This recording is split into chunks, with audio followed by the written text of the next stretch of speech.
Hello बच्चों, कैसे हो आप सब। तो पहले तो आप सबसे माफ़ी, क्योंकि I was very busy during these days, तो मैं वीडियोस नहीं लेके आ पाई। बहुत सारे बच्चों के क्वेश्चंस पेंडिंग है, कम्युनिटी में मैंने पोस्ट डाली है उसके बारे में। तो धीरे धीरे डे बाय डे उसके ऊपर मैं वीडियोस बनाऊंगी। बट आज का जो टॉपिक है बहुत ही डिसहार्टनिंग टॉपिक है, जिसके के ऊपर मैं बात करने जा रही हूँ। और बहुत ही स्ट्रॉन्ग वर्ड्स में आई condemn this. 18 year old boy, MBBS first year student, Gujarat में रैगिंग के टाइम उसकी डेथ हो गई है। तो मैं इसको डेथ नहीं मानती, मैं इसको मर्डर मानती हूँ एक तरह से। बिकॉज बहुत ही गंदा कल्चर हमारे मेडिकल कॉलेजेस में चला आ रहा है। आज से नहीं, ये आज से 25 30 40 साल पहले से इतना गंदा कल्चर चले आ रहा है। और 2009 में जबकि अमन काचरू की एक अनफॉर्चुनेट डेथ हुई थी, उसके बाद भी लोगों को अकल नहीं आ रही है, ना बच्चों को अकल आ रही है। हम इनको थर्ड ईयर के स्टूडेंट्स जो कि उसकी रैगिंग ले रहे, 3 घंटे तक उस बच्चे को खड़ा रखा। अब कई लोग बोलने आ जाएंगे जी क्या हो गया, खड़ाई तो रखा और तो कुछ नहीं किया। जब किसी बच्चे की रैगिंग हो रही है ना, उस टाइम पता कैसा माहौल होता है वहां पे।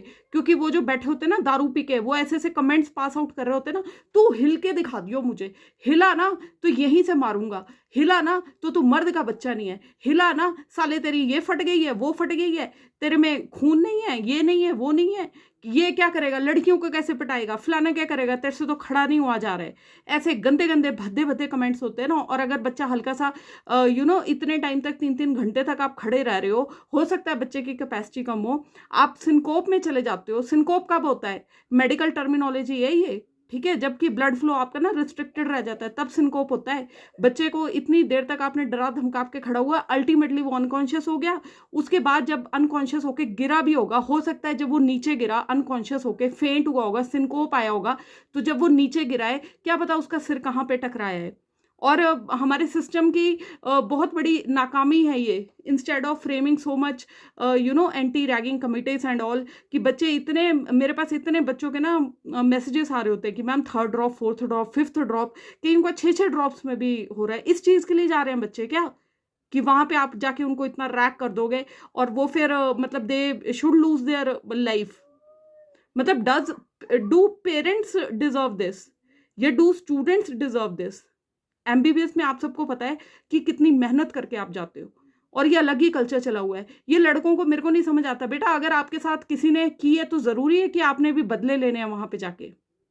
और वेरी अनफॉर्चुनेटली हम में से ही कुछ ऐसे लोग हैं, कुछ प्रोफेसर्स हैं, कुछ एचओडीज हैं, सारे नहीं हैं बट कुछ हैं, जो कि कभी सपोर्ट नहीं करते। वो ये बोलते हैं जॉली, वेरी जॉली वे में बोलेंगे तो क्या हो गया भाई, हमारी भी हुई है, हमारे टाइम में तो हमारे साथ ये हुआ है, हमें तो डंडे पड़े हैं, हमें तो थप्पड़ पड़े हैं, साला हमारा मुंह लाल हो जाता था थप्पड़ खा खा के।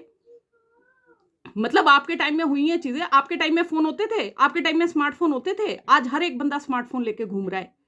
और आप जस्टिफाई कर रहे हो कि भाई हमारे साथ हुई है तो कोई बात नहीं, आजकल के बच्चे बड़े कमजोर हैं। जब यही चीज आपके बच्चों पे आ जाती है, फिर कहां जाते हैं।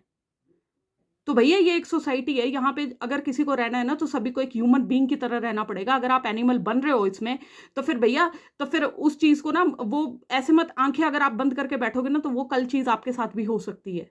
तो किसी ना किसी को तो बोलना पड़ेगा। मेरी कही हुई बातें ना आज कईयों को ऐसे लग रहा होगा, हाँ भाई आज इसको क्या हो गया, क्या क्या दारू पी के बैठी है कि जो इतना जोर जोर से चिल्ला रही है। हाँ भैया, मेरे को यहाँ पे हर्ट हुआ है, चीज हर्ट हुई है मुझे। किसी का बच्चा 18 साल का, जो कि इतना पढ़ने वाला बच्चा था, और मेरे को पता है कि मेरे डीएम मेरे को कितने कितने आते हैं कि मैम हम क्या करें, बच्चे इतने फ्रस्ट्रेटेड हैं। किसी ना किसी को तो आवाज उठानी पड़ेगी। आपने नहीं उठानी, मत उठाइए। लेकिन मुझे भगवान की कृपा से, भगवान ने मुझे बोला है कि हाँ भाई, मेरा कॉन्शियस ना इतना जाग रहा है अभी, कि हाँ भाई मैं जिस चीज़ से अफेक्ट हो रही हूँ, और मेरे साथ जो बच्चे कनेक्ट हुए हैं, कि हाँ भाई मैं एटलीस्ट इसके लिए आवाज़ उठाऊं। तो क्या हो गया, कई आप में से लोग बोलेंगे क्या फ़र्क पड़ता है, बोल रही है, उसके बाद भी सिस्टम ऐसे चलता रहेगा। हाँ, सिस्टम तो चलता ही रहेगा, बट मेरे कहने के कारण अगर आप बच्चों में ही इतनी वो आ जाए कि हाँ भाई हमें कहाँ पे रिवोल्ट कर रहा है, और जो सो कॉल्ड हमारे प्रोफेसर्स या एचओडीज या इवन प्रिंसिपल्स, अगर, मैं तो बहुत सी अदना सी इंसान हूँ जी, बहुत ही अदना सी इंसान हूँ, मिडिल क्लास फैमिली से बड़ी मुश्किल से हम इस मुकाम पे पहुंचे हैं कि हाँ भाई ठीक है, हम 2 पैसे कमा के ला रहे हैं अपने घर में, अपनी तसल्ली से हम अपना जो भी काम कर रहे हैं उसमें भगवान ने हमारे हाथों में रहमत बरती है इतनी कि हम पेशेंट्स के काम आ रहे हैं। बहुत ही अदना से इंसान हूं मैं। जो यहाँ पे बहुत बड़े बड़े चेयर्स पे बैठे हैं ना लोग, सबके ज़मीर, कुछ कुछ तो आपके ज़मीर में मतलब यार कुछ भी इमोशन नहीं बचा कि हाँ यार किसी का जवान बच्चा चला गया ड्यू टू दिस रैगिंग। दुनिया में बहुत सारी टेंशन्स हैं, बहुत कुछ है, बच्चे इतना स्ट्रगल करके आ रहे हैं, फिर भी आप मतलब ये रैगिंग मैनेज क्यों नहीं हटता? इन बच्चों को कौन कंट्रोल में, हमारा ही काम है ना, वार्डन्स का काम है, प्रिंसिपल्स का काम है, टीचर्स का काम है। आप क्यों नहीं बोलते कि हाँ भाई जैसे ही एक इंसिडेंस होगा रैगिंग का कि बेटा तू मेरा फोन नंबर ले, जैसे ही मेरे पास फोन आएगा मैं उसी टाइम तेरे हॉस्टल में पहुंचूंगा। After all you are professors. और बच्चों को भी मैं ये चीज़ कहना चाहूँगी कि बेटा अगर आपको लगता है कि हाँ भी ऐसे कोई साथ नहीं दे रहा, जब आप फर्स्ट इंसिडेंस ऑफ रैगिंग देख रहे हो अपने कॉलेज में, तो उसके लिए ना आप एटलीस्ट अपने पेरेंट्स को बताओ। और पेरेंट्स को भी मैं ये कहना चाहूँगी, अगर हम मेडिकोस रहे हैं, ये नहीं कहना होता कि हाँ भाई ठीक है। मेरे को एक लेवल तक लगता था, इससे पहले भी मैंने एक वीडियो बनाई थी, मुझे ऐसा लगता था कि हाँ यार ठीक है, इट्स कूल अगर जो रैगिंग है विद इन लिमिट्स हो, बट ऐसा इंसिडेंस यार एक बार पहले भी हो चुका है। मतलब एक बार क्या, बहुत इंसिडेंसेस ऐसे हो चुके हैं कि जहां पे रैगिंग के कारण बच्चों को अपनी जान गंवानी पड़ी है। 2009 में उस टाइम मैं इंटर्नशिप में थी जब ये पहला इंसिडेंस हुआ था मनकाचरू का। उसके बाद भी कई इंसिडेंसेस आए हैं। अभी 2 महीने पहले एक रायत बाहर आई, हिमाचल में यूनिवर्सिटी है वहां पे आया ये।